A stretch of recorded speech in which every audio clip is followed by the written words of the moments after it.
Bismillahirrahmanirrahim.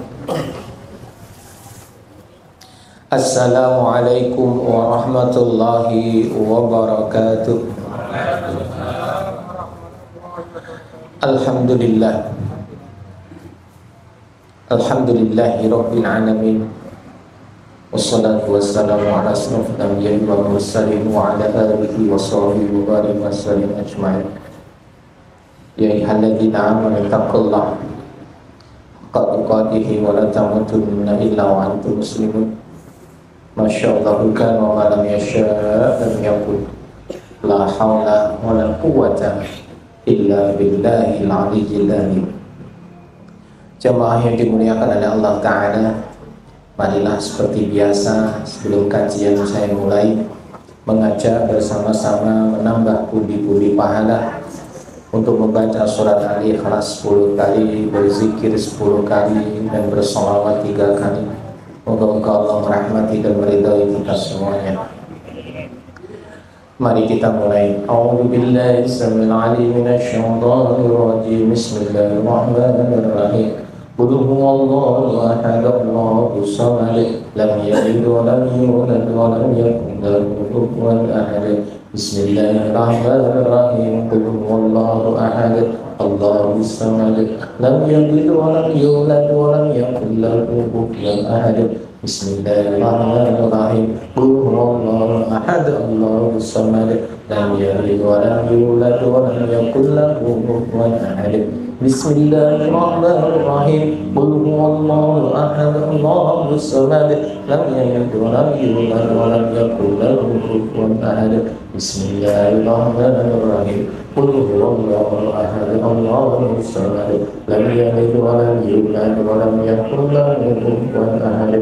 Bismillahirrahmanirrahim. Qul huwallahu ahad, Allahus samad, lam yalid wa lam yulad wa lam yakul lahu kufuwan ahad. Bismillahirrahmanirrahim. Qul huwallahu ahad, Allahus samad, lam yalid wa lam yulad wa lam yakul lahu kufuwan ahad. Bismillahirrahmanirrahim. Qul huwallahu ahad, Allahus samad, lam yalid wa lam yulad wa lam yakul lahu kufuwan ahad. Bismillahirrahmanirrahim. Qul huwallahu ahad, Allahus samad, lam yalid wa lam yulad wa lam yakul lahu kufuwan ahad. Bismillahirrahmanirrahim. Qul huwallahu ahad, Allahus samad, lam yalid wa lam yulad wa lam yakul lahu kufuwan ahad. La ilaha illallah wahdahu la syarika lah, lahul mulku wa lahul hamdu wa huwa ala kulli syai'in qadir. La ilaha illallah wahdahu la syarika lah, lahul mulku wa lahul hamdu wa huwa ala kulli syai'in qadir. La ilaha illallah wahdahu la syarika lah, lahul mulku wa lahul hamdu wa huwa ala kulli syai'in qadir. La ilaha illallah wahdahu la syarika lah, lahul mulku wa lahul hamdu wa huwa ala kulli syai'in qadir. La ilaha illallah wahdahu la syarika lah, lahul mulku wa lahul hamdu wa huwa ala kulli syai'in qadir. La ilaha illallah wahdahu la syarika lah, lahul mulku wa lahul hamdu wa huwa ala kulli syai'in qadir. La ilaha illallah wahdahu la syarika lah, lahul mulku wa lahul hamdu wa huwa ala kulli syai'in qadir. La ilaha illallah wahdahu la syarika lah, lahul mulku wa lahul hamdu wa huwa ala kulli syai'in qadir. La ilaha illallah wahdahu la syarika lah, lahul mulku wa lahul hamdu wa huwa ala kulli syai'in qadir. La ilaha illallah wahdahu la syarika lah, lahul mulku wa lahul hamdu wa huwa ala kulli syai'in qadir.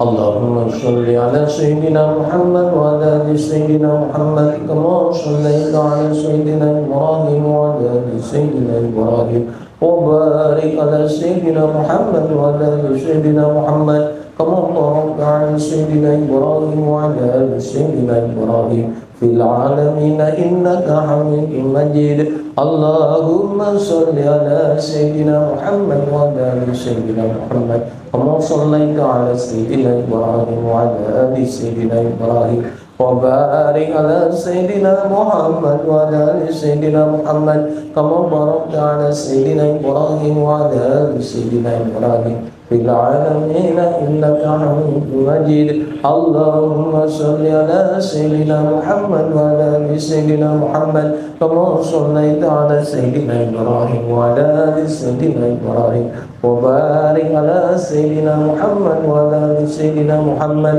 كما باركت على سيدنا إبراهيم وعلى آل سيدنا إبراهيم في العالمين إنك حميد مجيد. الفاتحة. أعوذ بالله من الشيطان الرجيم. بسم الله الرحمن الرحيم. الحمد لله رب العالمين الرحمن الرحيم مالك يوم الدين إياك نعبد وإياك نستعين اهدنا الصراط المستقيم صراط الذين أنعمت عليهم غير المغضوب عليهم ولا الضالين. Amin. Ya Allah, muka-muka yang membaca surat Al-Ikhlas, Engkau bangunkan istana di surga, ya Allah. Yang berzikir kepadamu, Engkau lipat gandakan pahalanya, ya Allah. Engkau gugurkan dosa-dosanya, Engkau tinggikan derajatnya, Engkau lapangkan rezekinya, Engkau mudahkan semua urusannya. Engkau lindungi, ya Allah, dari gangguan syaitan yang terajam dan kejahatan makhlukmu lainnya. Ya Allah, yang bersolawat kepada Nabi-Mu, moga-moga semua mendapat syafaat di yaumul qiyamah dengan rahmat-Mu, ya Allah. Moga-moga kami semua menjadi ahlul jannah.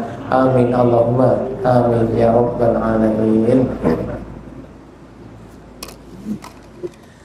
Alhamdulillah, jamaah yang dimuliakan oleh Allah Subhanahu wa taala, bersyukur kita kepada Allah dengan memujinya, mengucapkan kalimat tahmid hamdalah alhamdulillah atas nikmat yang banyak yang masih Allah berikan kepada kita. Pada sore hari ini, malam hari ini, dimudahkan langkah kaki menuju ke majelis ilmu dalam rangka thalabul ilmi.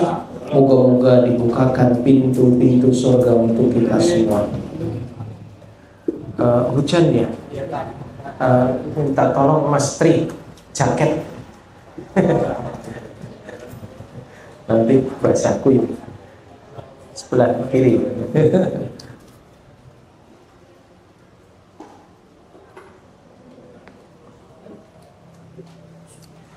Jamaah yang dimuliakan oleh Allah Ta'ala, tema kita hari ini tentang kiamat, termasuk salah satu rukun iman yang harus kita benar-benar imani.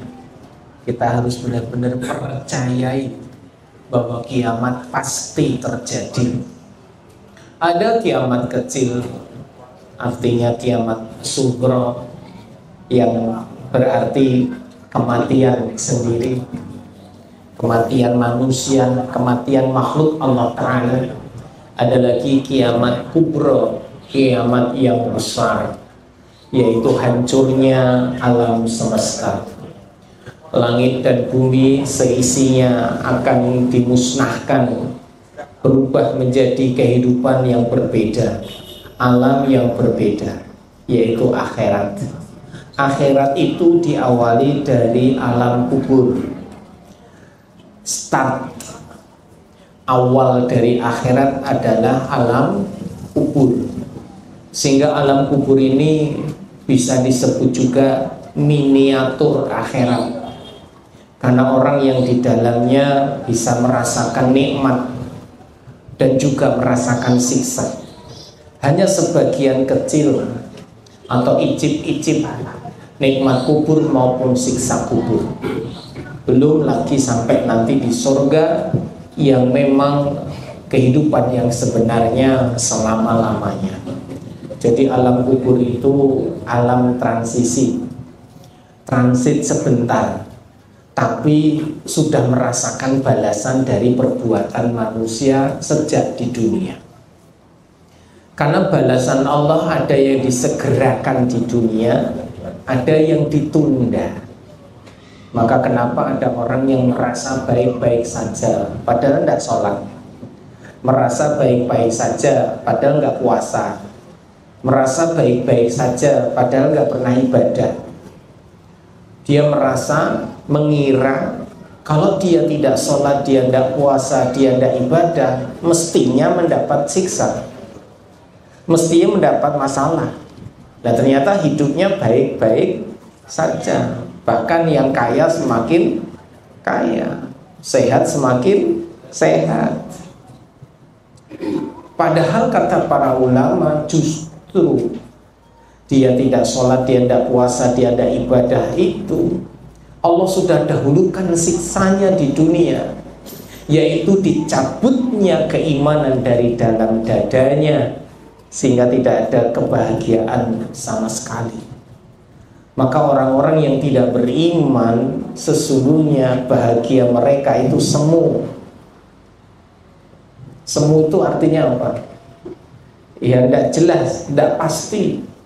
Semu itu seperti bayang-bayang.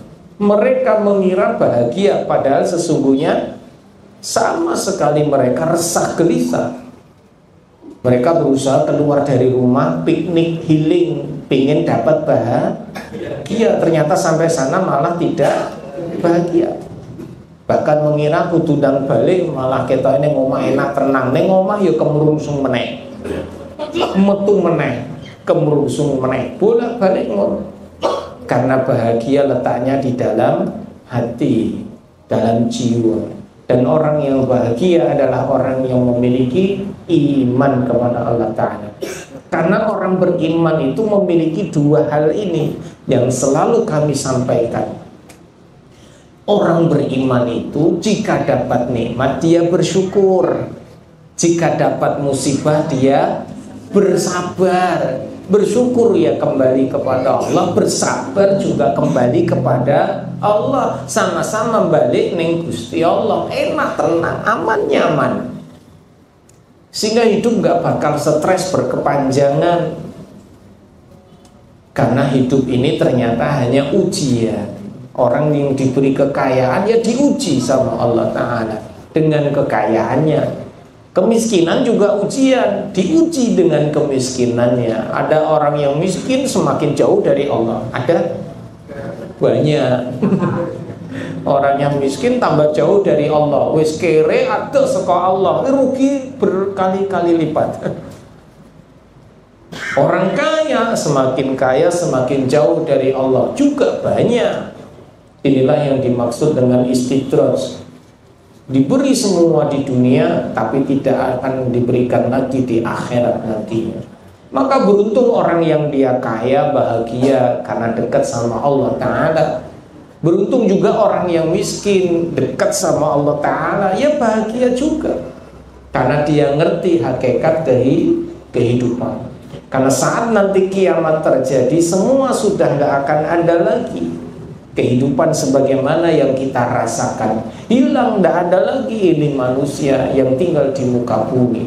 Semua dimintai pertanggungjawaban. Bangkit di hari kiamat dengan wajah yang berbeda, dengan tubuh-tubuh yang berbeda, dengan keadaan yang berbeda. Dan semua akan berusaha mempertanggungjawabkan masing-masing perbuatannya. Sing apik yo entuk ganjaran, sing elek yo entuk balasan. Itu adil. Dan keadilan hanya mutlak, yang benar-benar sejati ya di akhirat, ya di hari kiamat. Karena tidak mungkin manusia bisa menipu Allah Ta'ala, bahkan gak mungkin bisa menipu dirinya sendiri. Karena saat nanti di mizan, saat dimintai pertanggungjawaban dari semua perbuatannya, yang menjadi saksi bukan lagi orang lain, tapi dirinya sendiri. Tangannya menjadi saksi, kakinya menjadi saksi, mulutnya dikunci. Kalaupun didatangkan orang, wah berat lagi itu. Orang-orang menjadi saksi. Didatangkan makhluk Allah lainnya menjadi saksi. Nauzubillah. Maka jamaah yang dimuliakan oleh Allah, saat itu nanti terjadi, sudahkah kita mempersiapkan diri? Karena hari ini banyak orang yang sibuk dengan duniawi sampai lupa bahwa nanti pasti mati. Maka jangan sampai kita tertipu dengan dunia hingga lupa dengan akhirat. kiamat pasti terjadi. Sing paling cedak ya dhewe mesti mati, kuwi kiamat. Kiamat besarnya ya nanti seluruh alam semesta tidak ada lagi, diganti dengan padang mahsyar, dibangkitkan dari kuburnya, kemudian menuju kepada surga atau jatuh ke neraka. Dan peristiwa itu benar-benar akan terjadi. Maka nggak akan ada yang bisa menipu. Dirinya sendiri juga nggak bisa, apalagi menipu orang lain. Dan hari itu hari yang sangat menyibukkan. Saking sibuknya dan saking takutnya manusia, mereka sampai tidak peduli dengan yang lainnya. Nggak peduli sama istrinya, suaminya, anaknya, bapaknya, ibunya, temannya, gurunya, tidak peduli. Semua sibuk dengan diri masing-masing. Saking sibuknya, saking kalutnya, saking bingungnya, mereka tuh nggak sempat ngurusi orang lain. Bahkan saat dibangkitkan dari kubur dalam keadaan telanjang, digiring oleh para malaikat menuju satu tempat, mereka dalam keadaan telanjang, tidak menggunakan baju sama sekali. Sampai Ibunda Aisyah radhiyallahu anha bertanya kepada Nabi, "Ya Rasulullah, apakah nanti di sana tidak malu saat kita melihat satu sama lain dalam keadaan telanjang?" Kata Nabi, "Ya Aisyah, saat itu hari sangat menyibukkan. Orang tidak akan sempat untuk memperhatikan yang lain. Sempat ngurusi orang lain. Boro-boro ngurusi delok wae ra sempet." Kenapa? Saking beratnya peristiwa itu, takut dengan dirinya masing-masing. Sampai dikisahkan ada seseorang yang menghadap Allah di timbangan amal. Dan saat itu ditimbang amalnya yang baik maupun yang buruk. Dan ternyata jarumnya berada di tengah. Masih ingat ya peristiwa ini? Dia tidak ahli surga, tidak ahli neraka. Lah wong jarumnya di tengah. Sampai kemudian Allah perintahkan dia, "Coba kamu cari orang yang kamu kenal, minta satu kebaikan darinya." Disuruh oleh Allah untuk kembali ke kerabatnya, ke kaumnya, minta satu kebaikan. Yang dia temui pertama kali bapaknya. Dia minta sama bapaknya yang dulu pernah menjadi bapak di dunia. Karena besok di hari kiamat gak ada bapak, gak ada anak. Maksudnya ra ono tuwa, ra ono nom, kabeh padha. Sing mbah ya kembali muda, sing tua kembali muda. Sing dhisik bapak ya berarti pernah jadi bapak. Sing dhisik ibu ya pernah jadi ibu. Sing pine bojo ya pernah jadi bojo. Tapi semua berubah. Tidak lagi menjadi sebagaimana sekarang bapak dhewe tuwa saiki, sesuk ora ya padha umure, padha usiane. Nah, saat itu datang kepada bapaknya yang pernah menjadi bapak di dunia. Minta satu kebaikan, bapaknya menolak. "Wahai anakku, aku tidak bisa memberi karena aku takut sama Allah Ta'ala." Padahal hanya cuma minta satu kebaikan. Akhirnya datang ke ibunya. Ibunya pun juga menolak. "Aku takut dengan Allah. Aku tidak bisa ngasih satu kebaikan." Akhirnya datang kepada istrinya yang dulu pernah menjadi istri di dunia. Diminta satu kebaikan, nggak ngasih juga. Datang ke anak-anaknya, nggak ada juga yang ngasih. Datang ke teman-teman sahabatnya, nggak ada juga yang ngasih. Sampai kemudian semua yang dia kenal minta satu kebaikan, gak ada yang ngasih. Saking takutnya manusia di hari kiamat, apabila kebaikan mereka diambil untuk orang lain, jatah mereka berkurang. Karena satu kebaikan saja menentukan nasibnya. Kemudian dengan langkah gontai dia menuju ke timbangan amal dan menyampaikan kepada Allah Ta'ala usaha yang dia lakukan. "Ya Allah, aku sudah berusaha mencari kesana kemari satu kebaikan, tapi tidak dapat aku miliki. Maka terserah Engkau ya Allah, semua keputusanmu aku ridho." Akhirnya karena usaha dia yang sudah berusaha mati-matian ini tidak dapat satu kebaikan, Allah beli ganjaran dari usahanya itu satu kebaikan. Jadi meskipun gagal mendapatkan dari manusia, tapi dia mendapatkan satu kebaikan dari Allah Ta'ala berkat usaha yang telah dia lakukan tadi. Akhirnya satu kebaikan diberikan ke anak timbangan amal yang baik, langsung memberatkan amal timbangannya. Maka saat itulah dia menjadi ahli surga. Karena timbangan amalnya yang baik jauh lebih berat. Maka jangan abaikan, jangan remehkan meskipun satu kebaikan. Saya ulangi, jangan remehkan, jangan abaikan meskipun hanya satu kebaikan. Dan kebaikan itu banyak sekali ditebar oleh Allah Ta'ala untuk bisa kita kumpulkan. Baca Quran, 1 huruf 10 kebaikan. Kita salat dapat kebaikan.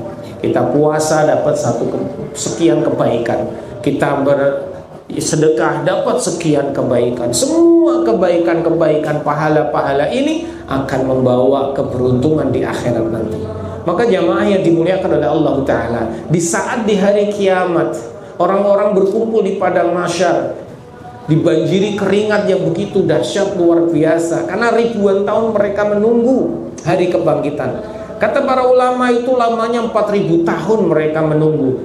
4.000 tahun berdiri menunggu hari penghisapan dimulai. Jadi 4.000 tahun itu nggak jelas apa yang akan dilakukan. 4.000 tahun itu terbingungkan di padang mahsyar, nggak tahu apa yang harus mereka lakukan. Berdiri sepanjang waktu dengan panas yang begitu luar biasa, bermandikan keringat yang banyaknya luar biasa, sampai menenggelamkan tumit mereka, lutut mereka, sampai dada mereka, sampai mulut-mulut mereka. Bahkan perahu pun bisa berlayar di banjirnya keringat ini. Saking lamanya dan saking besarnya ketakutan yang ada di hari kiamat. Tapi insya Allah teman-teman semuanya, orang-orang yang beriman akan mendapatkan banyak kemudahan, pertolongan dan pelindungan. Bahkan dari kiamat itu terasa cepat bagi orang beriman. Kalau kata Gus Baha, hari kiamat itu hanya terjadi bagi orang beriman itu hanya 2,5 jam saja. Saya ulangi ya, hari kiamat bagi orang beriman itu hitungannya hanya 2,5 jam saja, cepat. Kalau hadis Nabi ya antara asar dan maghrib. Asar maghrib itu lama apa sebentar? Ya sebentar ya.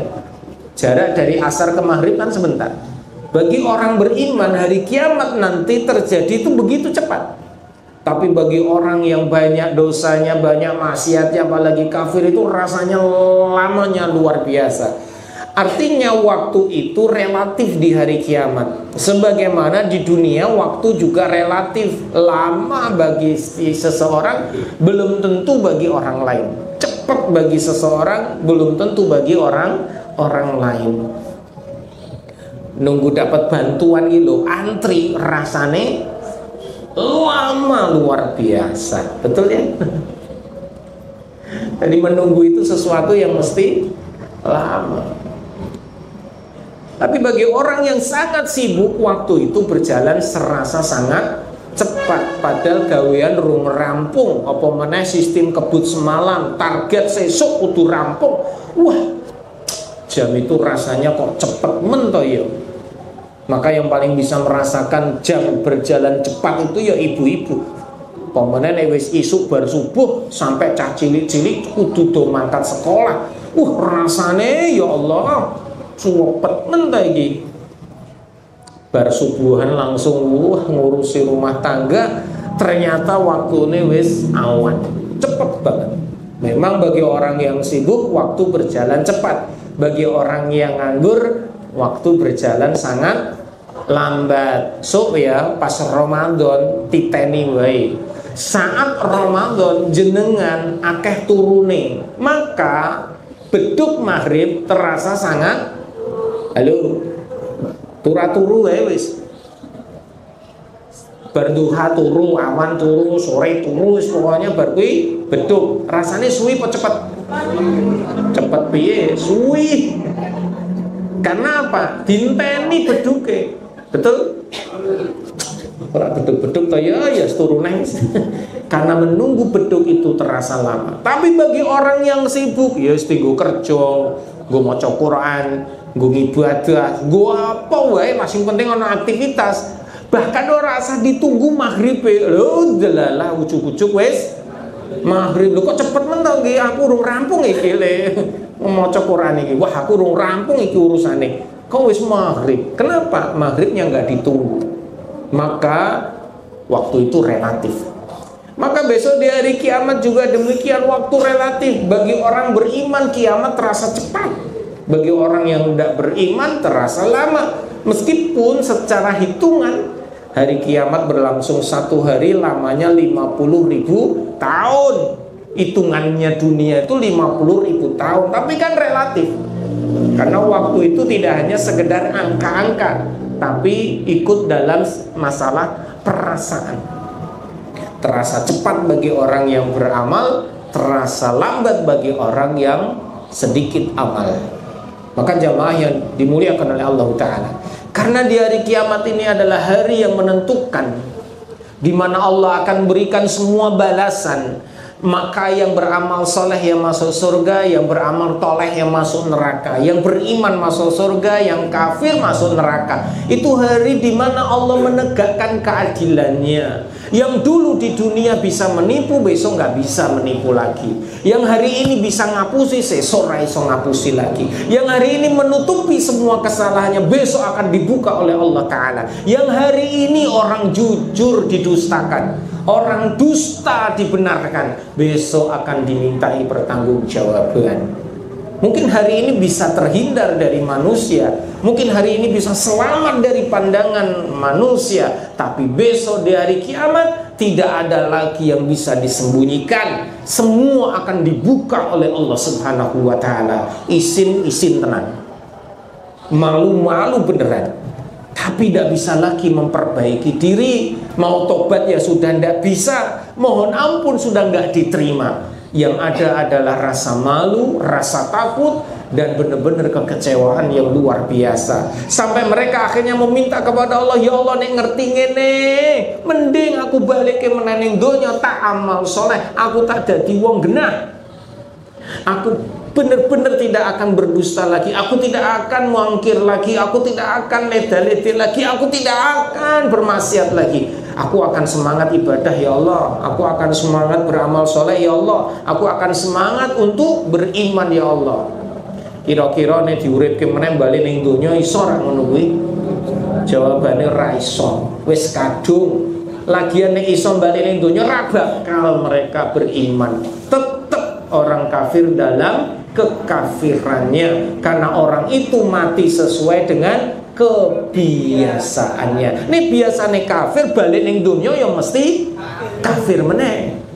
Wong nek senengane ngapusi ning donya, sesuk dibalekke meneh ning donya ya tetep aduh ngapusi, karena wis kebiasaan ngono, jalane sing dipilih ngono kok. Nah kalau kita orang yang beriman, seneng ibadah, besok kalau misalkan meskipun itu mustahil, balik ning donya ya mesti sholat meneh. Nggak mungkin kalau kita dikembalikan lagi ke dunia terus kemudian rasa sholat. Loh nopo? Aku wis jelas ning surga. Loh pas aku ditimbang, timbanganku sing apik ahli surga. Lagi balik ning dunia rasa sholat, rasa poso, kok aku wis ngerti sesuk masuk surga. Ngono ra kira-kira? Ya ndak. Mesti kalau dia dikembalikan ke dunia malah tambah semangat ibadahnya, betul? Artinya ya dia tetap akan sholat, dia tetap akan puasa. Kenapa? Karena dia sholat, dia puasa, dia beriman karena taat sama Allah. Surga itu bonus, surga itu balasan dari Allah yang sayang kepada hambanya, yang taat kepadanya. Lah karena kamu taat, kilo tak kai hadiah. Makanya kita sholat, kita puasa, kita ibadah dan lain-lain ini ya karena kita sayang sama Allah, taat sama Allah, taat sama Rasulullah. Wes diperintah yo samina wa ta'na, kon sholat yo sholat, kon poso yo poso. Misalkan ono perintah, wis rasa sholat meneh, sing perintah Allah yo rasa sholat to ya, bener? Halo. Contoh ibu-ibu, mbak-mbak menstruasi, haid, boleh nggak sholat? Nggak boleh. Loh, kok nggak boleh? Orang Islam harus sholat nggak? Laki-laki sholat? Perempuan? Laki-laki suruh sholat nggak? Perempuan? Sholat. Lah kok pas haid kon ora entuk sholat iki? Bu, kenapa ndak sholat pas haid? Hah? Ya karena perintah Allah Rasulnya begitu. Pas menstruasi ojo sholat. Nek sholat malah dosa. Dupe arep ingin, wah aku ben pahalane aku kaya wong lanang. Aku lagi haid menstruasi tetap tak sholat tetap tak puasa malah melakukan itu bukannya dapat pahala, dapat dosa. Kenapa? Karena yang perintah Allah dan Rasulnya saat datang bulan dibebaskan tidak sholat, tidak puasa. Kalau puasa yang ditinggalkan ganti di waktu yang lain. Kalau sholat tidak usah diganti, sudah dapat ganjarannya. Alhamdulillah. Kenapa? Karena kita sami'na wa ta'na. Nah itu perintahnya Allah, perintahnya Rasul, ya wis tau kerjake. Jadi bukan karena apa yang telah ya dihembuskan oleh orang-orang yang mungkin materialistis. Oh, aku nek salat ben sugih, aku nek poso men itu duit akeh, ora usah. Wis sami'na wa ta'na. Wong senenge sugih iki ya jatah. Kere iki yo jatah. Nek wis dijatah ora bisa minggir-minggir. Wis wayahe yo mesti entuk. Burung wayahe yo digoleki ngampe ubet yo ora bakal entuk. Memang ora wayahe, ora jatahe. Halo. Saya ulangi, nek ora wayahe, ora jatahe, mbok ubur tekan ndi ora bakal entuk. Tapi nek wis wayahe, wis jatahe, walah wis to kuwi. Nek entuk ya mesti entuk. Buh piye carane kadang kita ya ndak ngerti. Yang Allah nilai hanya ikhtiarnya, usaha kita bener nggak caranya, halal nggak caranya. Allah ganjar itu dapatnya dengan cara yang baik dan halal. Alhamdulillah berkah. Wis carane apik, intuke apik, alhamdulillah. Carane elek intuke apik, ora ana manfaate. Saya ulangi ya, carane elek intuke apik. Apa meneh carane elek intuke elek. Wah wis ra karu-karuan, carane elek ra bener. Wis ora halal intuke ya ora halal. Halo.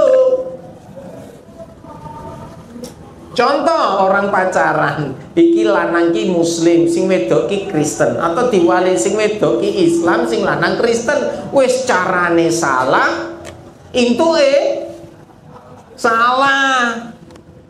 Allah dipaksakan mereka menikah, anaknya termasuk anak hasil zina, nasabnya terputus. Kok anaknya dua anak meneh, anak pinak berketurunan berkelanjutan, cicit semua dalam garis keturunan yang putus salah. Nauzubillah. Carane salah intuke salah. Apapun di dunia ini semua ujian. Maka kalau kita ditolong oleh Allah, benar-benar karunia yang sangat besar. Maka jamaah, di hari kiamat, hari di mana Allah akan balas semua perbuatan manusia, maka siapkan sejak sekarang. Jangan sampai kita memiliki beban berat untuk nanti di hari kiamat. Sampai-sampai ada ulama mengatakan, ringankanlah bebanmu saat menuju kepada Allah Ta'ala. Saya ulangi, ringankanlah bebanmu saat menuju kepada Allah Ta'ala. Maksudnya saat kembali nanti kamu kepada Allah, ringankanlah bebanmu. Sampai juga ada sebuah quote, ada sebuah kata-kata, pada saat manusia itu semakin tua, tangan itu sudah semakin sulit menggenggam dengan erat. Wong nek semakin tua ki nek genggam ra iso kenceng. Ini menunjukkan satu hikmah, semakin tua seharusnya manusia semakin tidak terikat dengan dunia. Karena apa? Yang digenggam sudah tidak bisa sama lagi.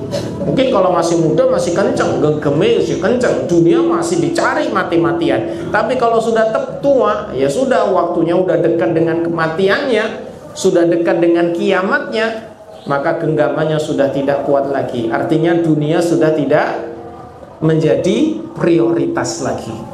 Monggo sekarang dilihat, ditingali mbah-mbah sing pun sepuh-sepuh, kira-kira butuh rak mobil. Butuh omah apa tanah meneh ora? Butuh. Wah ya wis ning ngono iki. Nggo sangu mati yo. Mereka akan membutuhkan, orang yang beriman pasti membutuhkan amal yang banyak. Mereka nggak mungkin pergi pagi pulang sore kayak anak-anak muda lainnya, karena mereka sudah menanti detik-detik kematiannya. Yang diinginkan mati dengan tenang, anake wis mentas kabeh, do pangerten, do ndongake, kuwi sing diinginkan. Sehingga mereka sudah tidak prioritas lagi untuk memperbaiki rumahnya, nggak prioritas lagi untuk membeli mobil-mobil yang baru, nggak prioritas lagi untuk nambah aset-aset lainnya. Wong bar kuwi arep mati. Yang dia inginkan punya anak-anak yang soleh, cucu-cucu yang soleh-soleha, yang bisa setiap hari mendoakannya, bahkan nanti mati pun mereka masih tetap mendoakan. Itu yang diinginkan. Punya wong tua waras, duwe iman. Nah ini wong tua ra waras, wis tuwa ki lho ya cik maksiat. Ada banyak. Wis tuwa ki lho ora ngerti tuane ya cik gawe dosa. Ora ngerti nek bakale mengko mati. Tapi kabar buruknya sekarang mati bukan dominasi orang tua, sing nom ya iso mati. Makane Mas Mbak sing cek nom-nom siap-siap. Kabeh wong iso mati, ora bakal nunggu tua, kan sudah akhir zaman. Maka jamaah yang dimuliakan oleh Allah, persiapkanlah sejak di dunia sebelum datang kiamat untuk hari tua kita. Apalagi di padang mahsyar tidak akan ada lagi pertolongan kecuali dari Allah Subhanahu wa taala. Yuk perbanyak amal soleh, apalagi besok Ramadan tiba. Perbanyak amalan-amalan di sana. Jangan sia-siakan. Jangan jadikan Ramadan seperti hari-hari biasanya. Jadikan Ramadan hari-hari yang luar biasa. Perbaiki amal soleh kita yang tertunda, yang tertinggal di masa lalu, untuk kita kejar kekurangannya di waktu-waktu nantinya. Moga-moga umur kita panjang. Moga-moga berjumpa dengan Ramadan. Moga ada yang mau nanya. Kita era tahu tanya jawab ya. Kok amin? Monggo.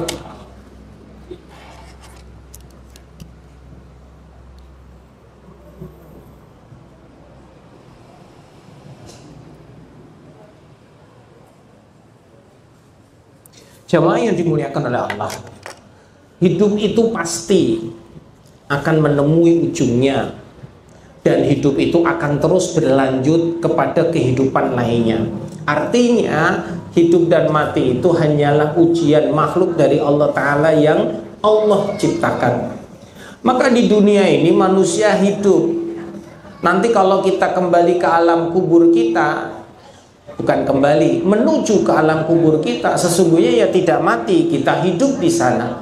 Saat nanti dibangkitkan di hari kiamat, kita juga hidup lagi di sana. Saat nanti di padang mahsyar hidup di sana. Saat kita di neraka dan di surga pun manusia juga hidup di sana. Artinya manusia itu diciptakan Allah akan terus hidup dan hidup. Hanya beda alam saja.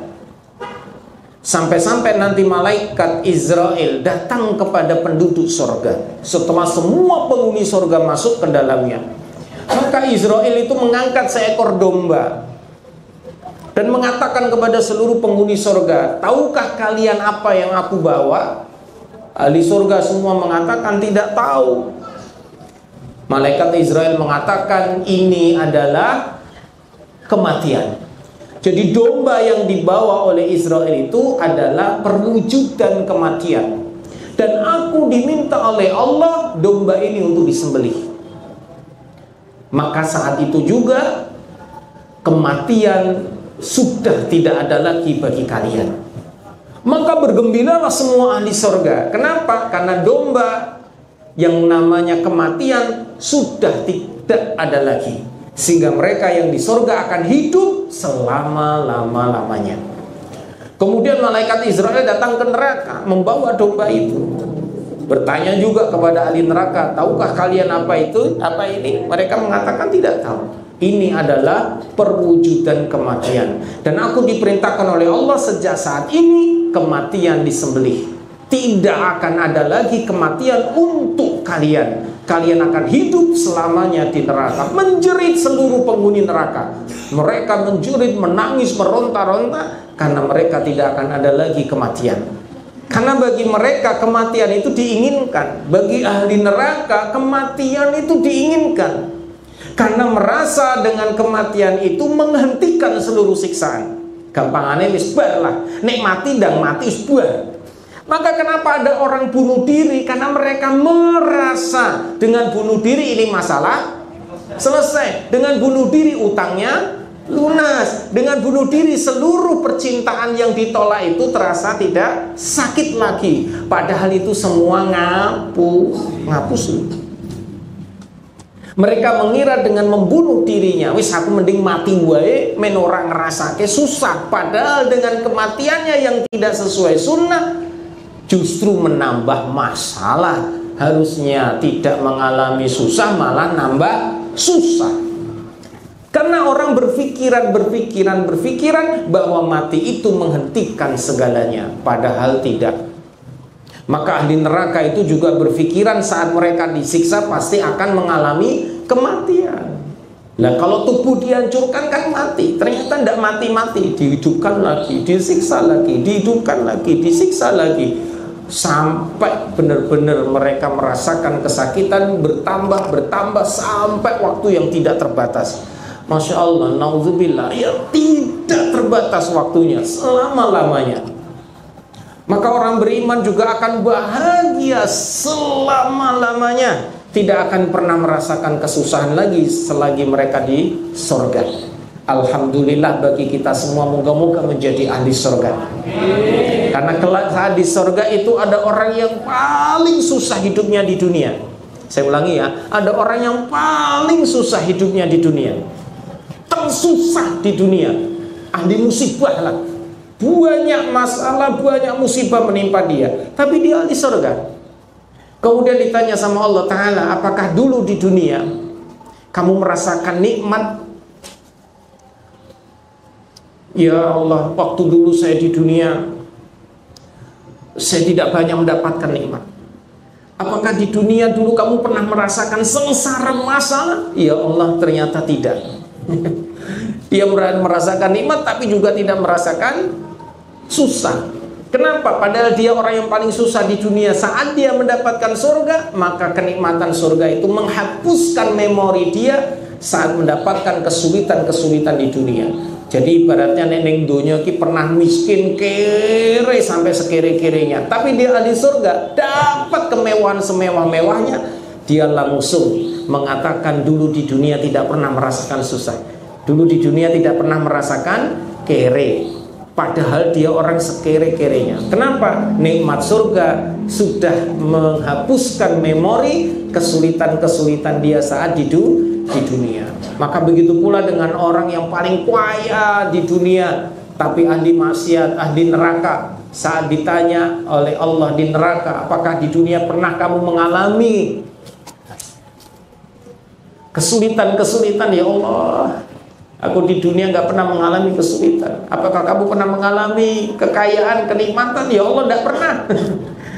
Karena dia merasa siksa di neraka ini betul-betul luar biasa, sampai-sampai siksa neraka itu menghilangkan memori dia pernah mendapatkan kenikmatan. Jadi kenikmatan di dunia ini terasa tidak ada apa-apanya, bahkan merasa nggak pernah dapat nikmat. Karena siksaan di neraka itu benar-benar menghapuskan memori dia tentang kenikmatan. Saking ngerinya, dahsyatnya siksa neraka. Maka jamaah yang dimuliakan oleh Allah, berusahalah terus beramal soleh dengan apa yang dititipkan Allah kepada kita. Kalau kita beriman, insya Allah dengan syukur kita dapat pahala, dengan sabar kita dapat pahala. Syukur maupun sabar itu akan mendapatkan pahala. Jangan sampai hidup kita ini jauh dari Allah Subhanahu wa ta'ala. Maka jamaah, usahakanlah terus untuk menambah pundi-pundi pahala, beramal soleh. dengan yang sebenar-benarnya, baik dengan terang-terangan maupun dengan sembunyi-sembunyi. Saya ulangi, baik dengan terang-terangan maupun dengan sembunyi-sembunyi. Kalau sholat berjamaah terang-terangan, ya sudahlah, semangat sholat berjamaah. Kalau kita baca Quran harus sembunyi-sembunyi, ya sudahlah, jangan ditampak-tampakkan. Kalau kita sedekah ingin menjadi contoh bagi yang lain, ya sudahlah, terang-terangan. Tapi kalau ingin sedekah kita menjadi amalan yang siri, yang tersembunyi, ya sudahlah, jangan ditampak-tampakkan. Artinya kita berusaha menambah amal-amal soleh kita dengan amal-amal soleh kita, baik yang terang-terangan maupun yang sembunyi-sembunyi. Pak, insya Allah semua amal kita akan mendapatkan balasannya, baik disegerakan di dunia atau akan diberikan ganjaran berlipat ganda di akhirat nantinya. Moga-moga kita semua selamat dunia akhirat. Moga-moga dipanjangkan umur kita, diberkahi usia kita. Moga-moga dijadikan keluarga kita sakinah, mawaddah, warahmah, anak-anak keturunan kita soleh-solehah. Moga-moga kita semua kelak husnul khatimah dan mendapat syafaat di yaumul qiyamah, semua menjadi ahlul jannah. Rabbana dhalamna anfusana wa illam taghfir lana wa tarhamna lanakunanna minal khasirin. Rabbana la tu'akhidna in nasina aw akhtana. Rabbana wa la tahmil 'alaina isran kama hamaltahu 'alal ladzina min qablina. Rabbana wa la tuhammilna ma la taqata lana bih wa'fu 'anna waghfir lana warhamna anta maulana fansurna 'alal qaumil kafirin. Rabbana atina fid dunya hasanah wa fil akhirati hasanah wa qina adzabannar wa adkhilna jannata ma'al abrar ya aziz ya ghaffar ya rabbal alamin. Wa sallallahu ala Muhammadin nabiyil ummi wa ala alihi wa sahbihi wa barik wasallam. Subhana rabbika rabbil izzati amma yasifun wa salamun alal mursalin walhamdulillahi rabbil alamin. Afu minkum Allah nabi sawab wa billahi taufiq wal hidayah. Assalamualaikum warahmatullahi wabarakatuh.